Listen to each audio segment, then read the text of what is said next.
Hello, I'm Dan Robinson, and I am so happy to be here on Open Mic with Martha Sandven. Welcome, Martha. Thank you so much for having me. We've talked about doing this, and we've never done it. It's true. I just thought this would be a great opportunity to go ahead and get this done. Awesome. So I'm going to wax poetic about you for a second. Oh, gosh, okay.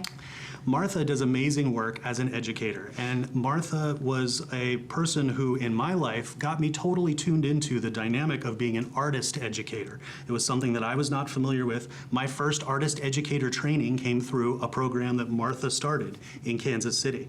And then for the last 20 years, I have watched you empower artist educators, and then, not to mention, thousands and thousands of kids.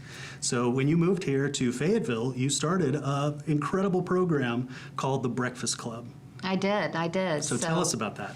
Well, I really wanted to offer a program for kids who didn't really have a place to go after school, during those high-risk hours between 3:30 and 7 in the afternoon. And I wanted to be able to provide opportunities for creativity and play and imagination. But I also wanted kids to be able to give back to the community somehow. And so I worked with administrators in the Fayetteville Public Schools and talked to them about what I wanted to do. And they said, well, why don't you ask some other teachers if they'd be interested, since you're new and maybe we already have somebody who's doing something like this or wants to do something like this. And so I did some networking and had some conversations and found out that we really didn't have anything like that at the time. So I put up some flyers in the hallway to see if there'd be any kids interested, and I offered free snacks. And actually, you might recall your daughters.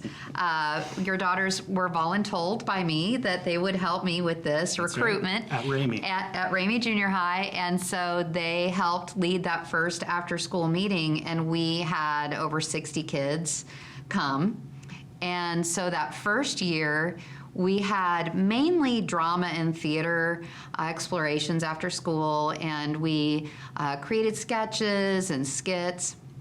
And then the kids said, well, we want to perform for audiences, and so we created lunchbox theater. And so they would invite their friends to kind of our multi-purpose room, and we would put on shows at lunchtime, and kids would bring their lunches, and it was kind of like our own version of dinner theater, but it was lunchbox theater.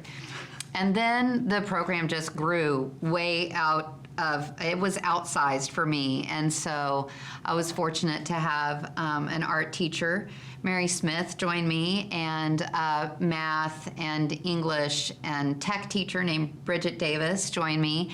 And we had over 60 kids regularly coming twice a week. So instead of 15 kids here, 15 kids there, we were having a full 60 twice a week. And in the fall, the kids would continue to do exploratory work in visual art and theater. And in the spring, all the kids worked together as a production team. And we would create an original staged production and take it into an elementary school or a middle school and perform for the audience, and then lead a post-show discussion where the kids in the production team would sit on the stage and the kids from the audience would ask them questions, just like you see people asking professional actors and members of a production team. That's incredible. And it won awards? It did. So we've been recognized a few times by the school board and by the Chamber of Commerce, and then in the spring of 2020 we won a Governor's Arts Award. Yes. Which was really, really something. And it's well-deserved, because what people may not know, and these are kids who are very often sidelined and marginalized. These are kids that would want to connect with the theater or the music, but just don't feel, they're not quite there. And the sense of community that you create, these kids feel like they belong to something, they feel inspired, they feel like they can find their place. And it's been happening so long that we have literally watched kids that started off as troubled kids turn out to be amazing members of society because of this program. Oh, yeah. I really think that programs like Breakfast Club are on-ramps for kids. That's what I visualize. It's kind of like many of us are already kind of on the superhighway of life. We find our way that way, whether it's because we had certain kinds of mentors or parents or community groups that we were involved in. But on-ramps aren't there for everybody.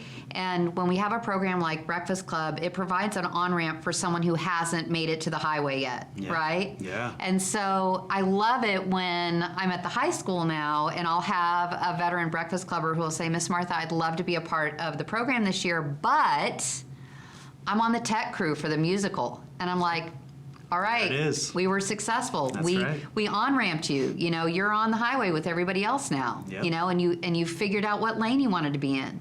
You know, it's really exciting when I've had a kid. I had a kid who the only thing he wanted to do at the beginning of 7th grade was write haiku poetry.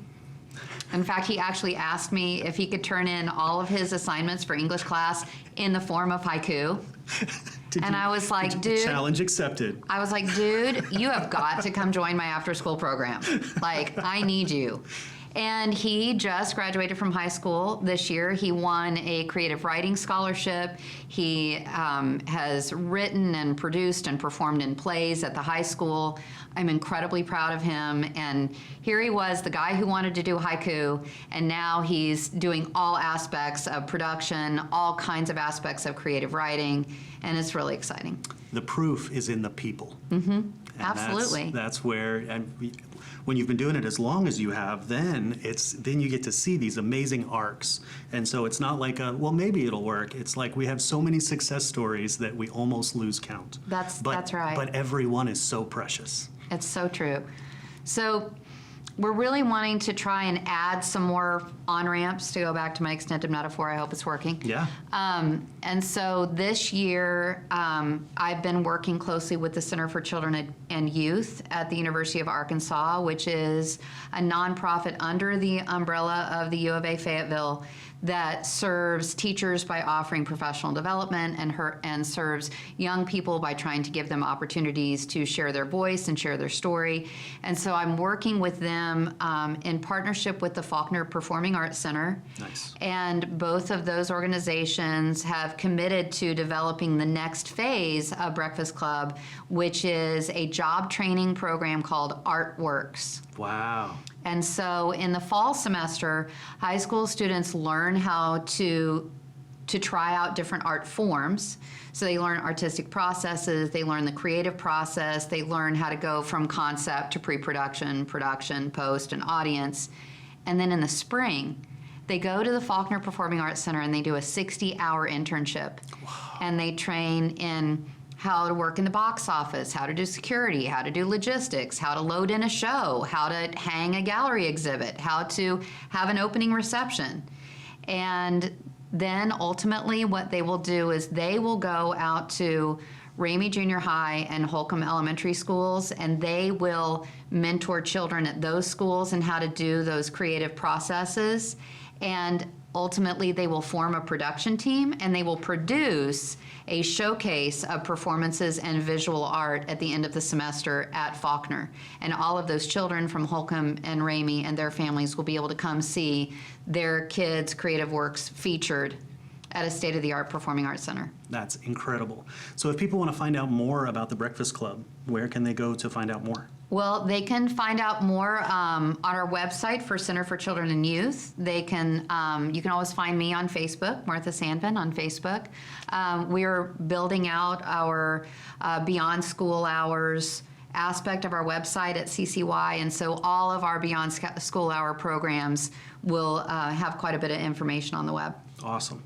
And then when you're not impacting all these wonderful high school students, you're also teaching at the collegiate level at the U of A in arts integration. I am. So, you know, as you know from working with me so many years ago, my kind of reason for being is really about connecting people to the world through creativity and imagination. And so many years ago, I pitched this course to the powers that be at the university and got a green light to develop this course, which is called Creativity and Innovation in Daily Practice. And so it empowers either practicing teachers or people who want to be teachers it empowers them to learn how to be creative and innovative in their classrooms and how to integrate the arts, integrate creative processes to engage students and help them find their voice and help make learning sticky. Because when we do creative projects, they stay with us. Yeah, for sure.